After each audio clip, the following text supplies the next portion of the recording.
What's up, people? Welcome to week 14. Wow, it's crazy. We're about done. We're pretty much done. Some of you might actually finish this course this week. Once you get done with your essay, that's it. You're done. So that's pretty exciting. We have Thanksgiving next week, which technically you're not supposed to be doing anything over Thanksgiving. As in, like, I don't assign anything for you to do. And then the last week, week 16, is the last week to turn in your paper. This week, you're going to be converting your outline to a rough draft, reviewing it, finalizing it, and then technically you take a week off, Thanksgiving, and then when you come back from Thanksgiving is when you convert your rough draft to a final draft and then submit it. But some of you might just feel like you want to go ahead and just get it all done this week, and then that's it. I'm not going to be grading essays though until we come back from Thanksgiving. Well, that's not true. I mean, if you submit your essay early, then I might start grading it. Okay. This hair is really poofy. I'm like distracted by myself. I need to put some product in it, because it's not looking good. Here, I'm gonna cover that up. That was weird. It was all like, I mean, I showered. It's amazing what happens when you wash out the oil. Okay, but yeah, it was weird. This is my Eminem. All I need is like a beard, and then I take my glasses off and I can be like Slim Shady. What? But it's cold and rainy right now, so that's why I have my Slim Shady look. Okay. So you could be done, or you could watch the last lecture. The last lecture, I'm gonna go over just finalizing touch-ups about for your final draft. All right. This week, I'm gonna go over just very briefly. I mean, this is gonna be over in like 10 minutes or less. I'm gonna go over converting your outline to a rough draft, and also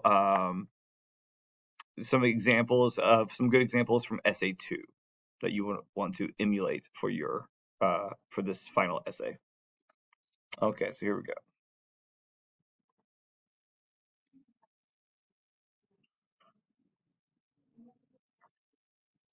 All right, so your outline, you have this outline right here that you've been working on.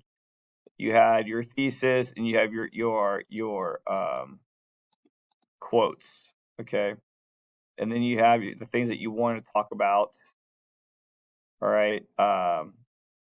You have your topic and a quote. All right, and a quote, and you have it all laid out, which is great. Okay. So you want to, within this outline, you want to start typing. Okay. I don't begin with my introductions, really. Not really. I don't really know what I want to say in my introduction until I'm like finished with the body paragraph. So I just skip all that. So like here, cultural assimilation. Okay. This is the stuff from the book. This is a quote that you might want to use. Of course, you're not going to use a quote this big. I would cut it down because this is a ridiculously long quote. You would need, and for a paper this short, you wouldn't have a quote that long. Your quote needs to be just about 2 lines long. But if I wanted to use everything here, I would just figure out how I would summarize that. Okay. And what I would start doing here is start typing. Okay, cultural assimilation. Okay, so then I would focus just on this paragraph. All right, how do I want to talk about the effects of cultural assimilation? So like in the novel, the main character who is not even given a name. The narrator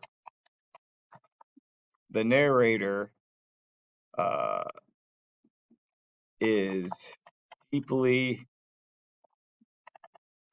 ashamed of his race.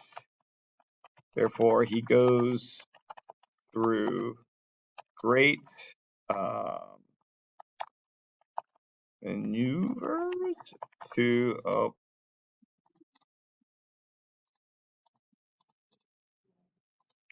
assimilate.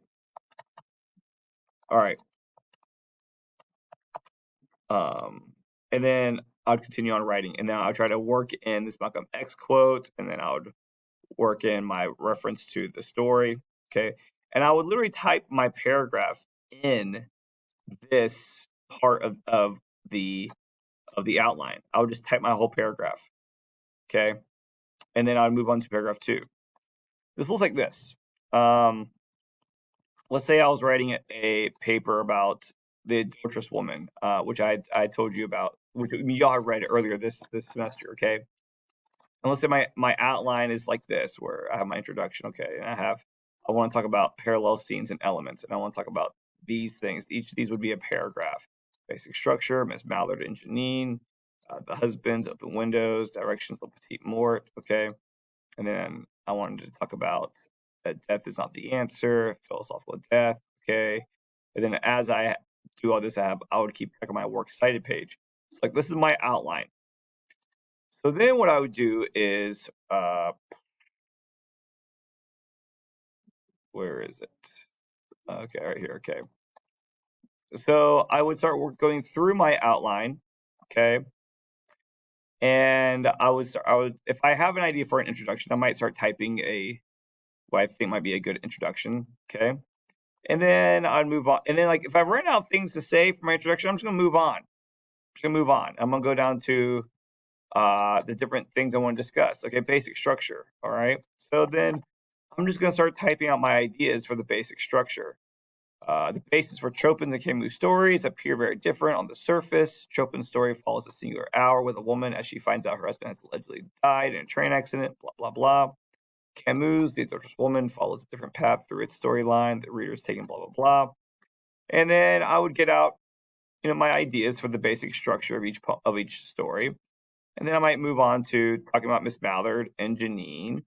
The female lead characters of each story differ in many ways. They're almost opposites. I would talk about that.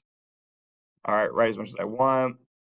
Let's say I don't have much to say yet about the husbands. I'll skip that one.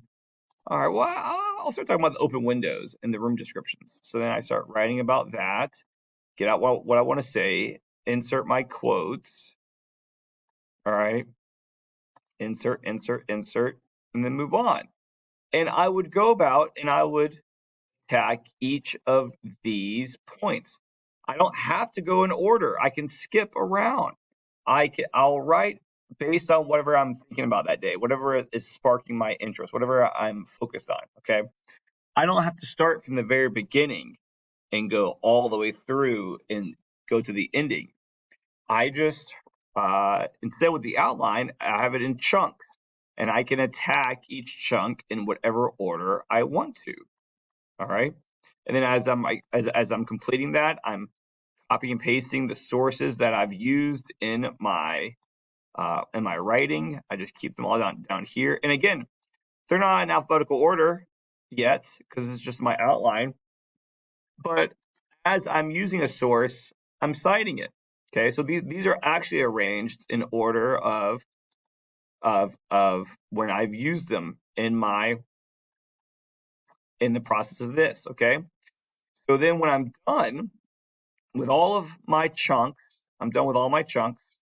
Okay, and I'm done with. I've added all my all my sources that I've used in my outline. Okay, then I can convert this into a. What I would do is, let's just say, I would.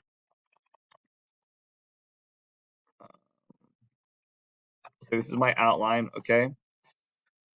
Well, then I would start deleting the parts. I would start turning it in from an outline into a rough draft. Okay, I would go to my header. I would go to insert page numbers, insert.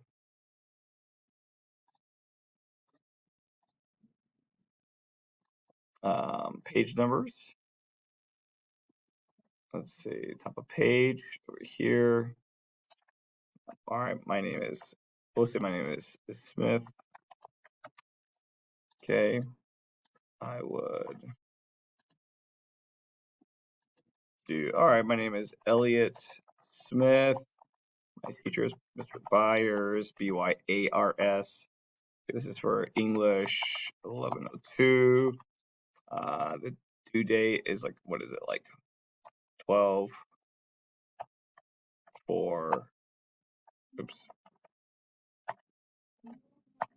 2023.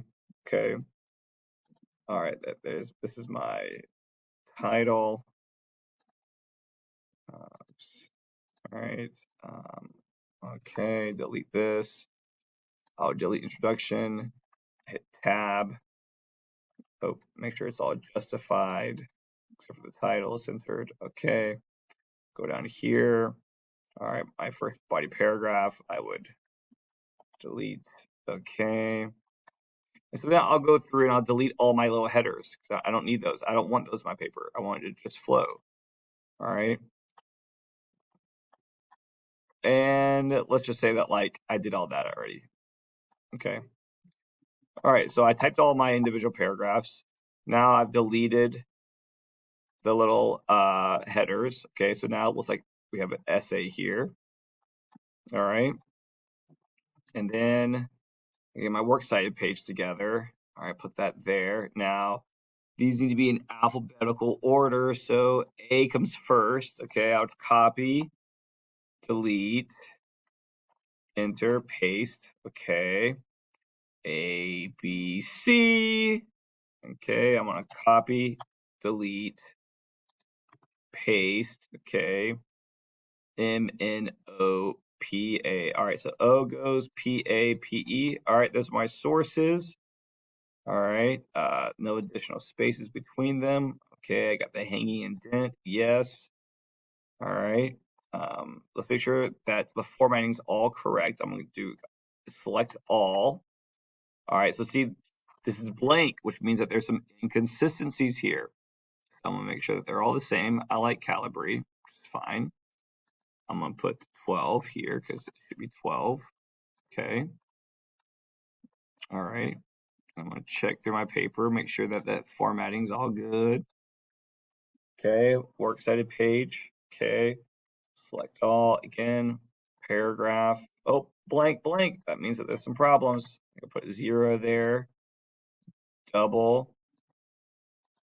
Okay. Now that kind of messed up some of my this. So I'm gonna. There we go. There we go. There we go. There we go. Okay. All right, great. So that's my rough draft. Okay. I got all my paragraphs. I got 6 pages, almost 1,300 words.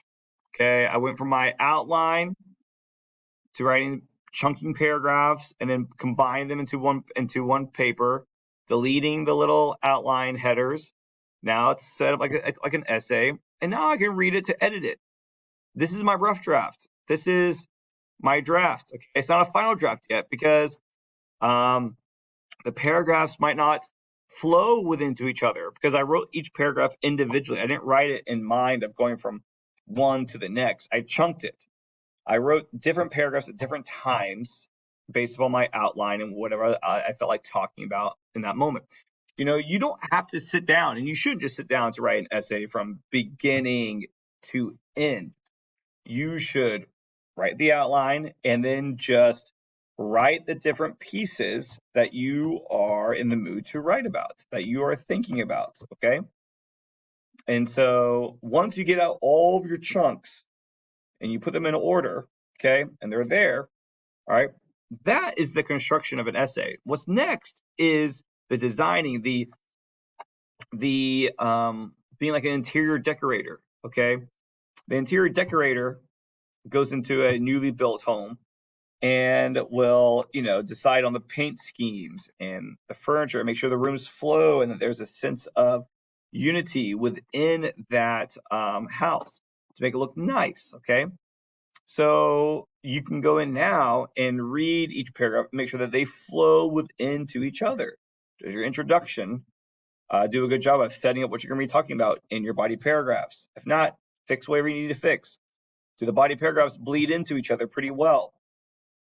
Do you have a source for each of your body paragraphs? Have you integrated those quotes correctly into each of your paragraphs? Okay. All of that now, the idea is that you've gotten out all the analysis discussion. Now you're just making sure it makes sense, it flows well, and that things are done correctly. All right. And so that's what you do. What you'll do after you have the rough draft is figuring out that what you're saying, if it makes sense and what you are saying, and if you are citing correctly. Okay. So we started off here, outline. And went to here and started filling in some of the paragraphs, some of just writing chunks that I wanted to discuss. Okay. Skipping ones I wanted to skip and come back to those later, write some more. Okay. And then as I'm writing and working on my outline, I am adding the works that I've used in the works cited page. Okay.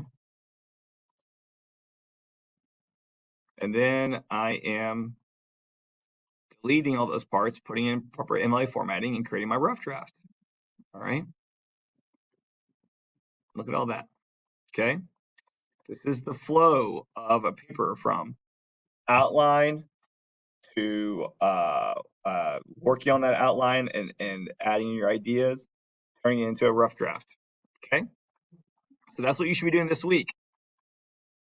Your goal this week is to go from this.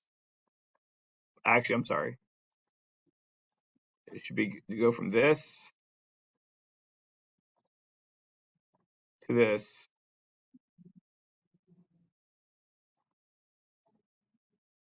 to this. All right. Okay. If you have any questions, let me know. Now, what I want you to do is, I would like for you to, if you finish your outline, your rough draft before Friday, then I would like for you to email it to me, so I can do an edit of it or go over some points for my next lecture. Okay, which I want to record that lecture this Friday, so I'd like to be able to go over this stuff to get a copy of somebody's rough draft on Thursday, if that's possible. If it's not possible, oh well, no problem. But if so, email it to me.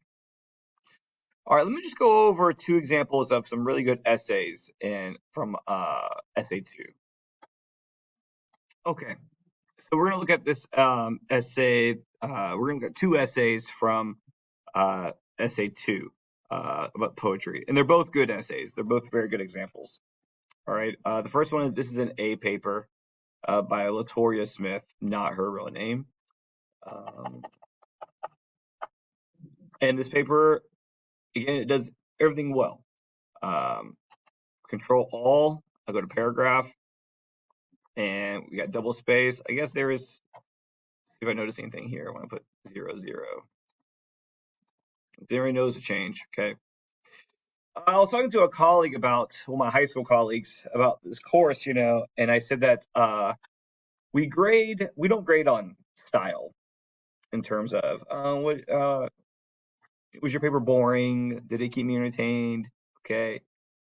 We do grade, the most when it comes to style is if it's formal or too informal. But most of the things that we grade on are all tangible characteristics, okay? Not quality, but quantifying things, like MLA formatting, line setup, indented paragraphs, citations, use of grammatical proper, like, commas, quotation marks, works cited page, flow. Is there introduction? Is there body, paragraph? Do the paragraphs have the use of resources? Are the quotes integrated? These are very finite things. Never is it like I read the paper and I'm like, I just didn't really like it, and give you a low grade. Okay, those are not the things we're grading you on. We don't grade it based upon your ideas, whether I agree with you or disagree with you. Okay, you don't get grades, you don't get points off for that either. These are very finite things that you get graded for. Okay, I am not going to give points or take points off if you write simple sentences, or you're not writing complex enough ideas, or you don't sound super smart, and you don't get more points if you do sound super smart, but everything else is not great. Because in college is not about having, cool points or style. Okay, it's about being a good communicator and being able to clearly express your ideas without them being diluted by poor structure and formatting. Okay, there are classes where your ideas do matter.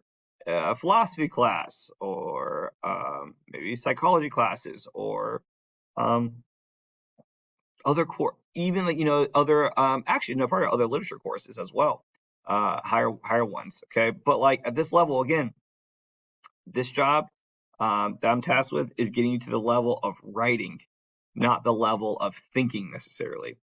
And even by writing is not professional writing, but academic writing. Academic writing does not have to be fancy. It does not have to be using the top rate vocabulary filled with jargon. It doesn't have to have super complex sentences. You just need to be able to communicate your ideas in a clear way that's not distractible by errors. So that's all we really do. Okay, so like this paper, it's properly formatted. We got it's justified. We have capital letters where they need to be. We have commas where they need to be. We have periods where they need to be. Look, comma inside of the quotation marks. That I've gone over several times. That's correct. This is correct. Period inside the quotation marks. That's correct. All right, we have perfect citing of, writing quotes. I went over this about how to use how do you indicate line breaks in poetry when you are writing a paper? You put the line. Some people did not do that. Some people left off those lines and they lost some points. Okay. We have parenthetical citations right there, the line numbers. Okay. We have the use of outside sources. In the article, the beauty standards placed on women are unrealistically unachievable. Jada Jones writes about how this is implanted into all women's minds. All right, so we have a quote that's integrated. She opens up by saying, and then we have the quote, all integrated, all there. Next, comma, in the poem, Moonsong, comma, Kate Barrett illustrates blah, blah, blah, blah, blah. Yes, very good. Okay, we have quotes. We have outside sources. In the article, not an object on sexualization, exploitation of women and girls, Jamie Swift and Hannah Gold touch on the topic of the effects of blah, blah, blah, blah, blah. Now look, this way that this article is introduced is pretty much redundant to the same way that this is introduced, okay? That's not incorrect. Some could say, oh, it's kind of redundant in the way in which that you introduce that quote. It's a little elementary. But I don't care about that, because you'll be writing papers in all types of subjects, and your job isn't to be this great professional stylized writer. It is to communicate your ideas, and this does it. So when you have a formula that works in the academic world, stick to it. Okay. All right. So this paper, it covers all the poems. It covers 3. She has 3 outside sources in the article. Wondering why some women seem so effortlessly confident. Judy Kowski.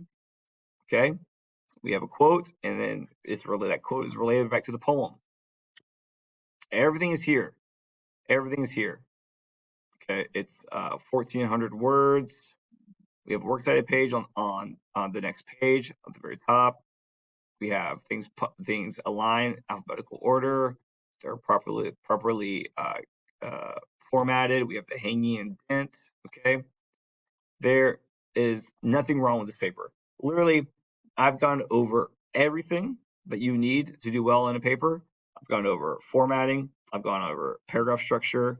I've gone over the outlining of how the paper should flow itself. I've gone over works cited pages. Okay. If you have paid attention to every single thing that I've gone over and rewatch the lectures if you need to, and make sure your paper includes all those things, how to cite a source, how to punctuate a quotation, how to integrate a quotation. If you've done all those things like this person has, then you get a 100. I am Latoria Smith. It's not her real name. I'm a person who I do believe 100s are allowed to be given. Some teachers are like, no, there has to be some error. There's some error. I'm going to take a point off. No. Kids can get 100s if they meet all the expectations. This paper meets all of the expectations. Okay. I don't have to agree with the person's ideas in order for me to give them 100. All right. This paper, I could have disagreed with every single idea in this paper. I don't care. I'm grading objectively. If you get done everything you need to get done in that paper, the way and setting it up and communicating your ideas and punctuating and citing, then you will get a 100. All right. And like this paper, this is a great paper. Gerald Ford wrote a great paper. Analysis, fantastic. I really love the analysis that he gives to Kate Baer. Okay. This is a B paper. It's a B paper. You might ask why. I mean, look, it has the last name and page numbers inserted correctly. It is let's see. Oh, I didn't catch that, but that's all right. There's some. Oh, I didn't notice it changed though. So it seems to be double spaced. All the heading is correct. All right. The introduction is really nice. It's on topic. Amanda Lovelace, Kate Baer, Maya Angelou, totally. The conversation Amanda Lovelace is fantastic. And then Kate Baer is great. And then he keeps referring back to Amanda Lovelace, which is very nice.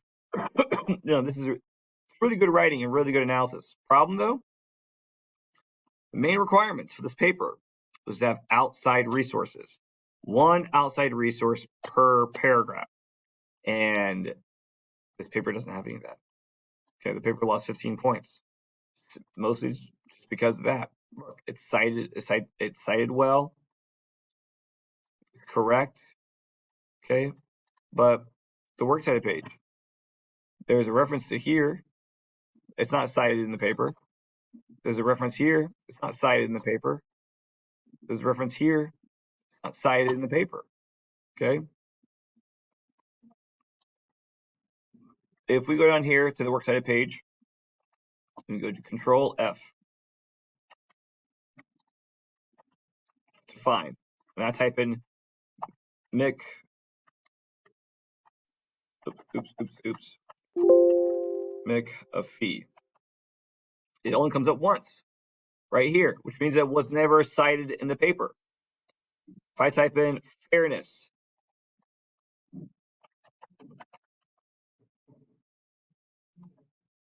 oh, stupid, sorry.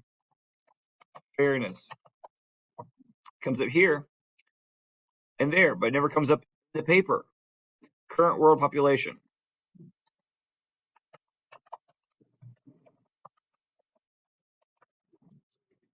Comes up nowhere. It's never referenced. So these are, because they're not in the paper, they're as good as dead. They're not there. They're not in the paper. They can't be in the works cited page if they're not in the paper. Okay. So this is a great essay. There's no grammatical errors. There's no formatting errors. The analysis, well, I mean, W woman should have been capitalized. There's no problems with the analysis. In fact, the analysis is really good, but that does not take away from the fact that this paper was required to have 3 outside sources. So it essentially lost 5 points per outside source that wasn't there, which meant it's an 85. It's a B. Okay.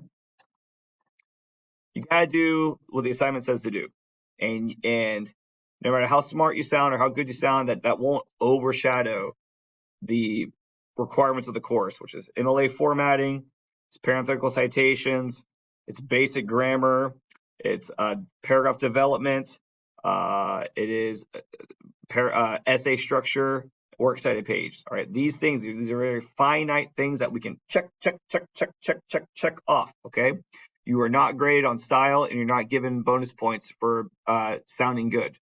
Okay, it's all about the setup and the structure of your essay. Okay, that's objectable. Doesn't matter if you're a good writer or a bad writer in terms of like creativity. You can follow these guidelines. All right, and that's what you're graded on. All right, I hope this was helpful. You're gonna have one more little itty bitty lecture the very last week, right after Thanksgiving. Okay, I look forward to it all, y'all. Take it easy. Bye bye.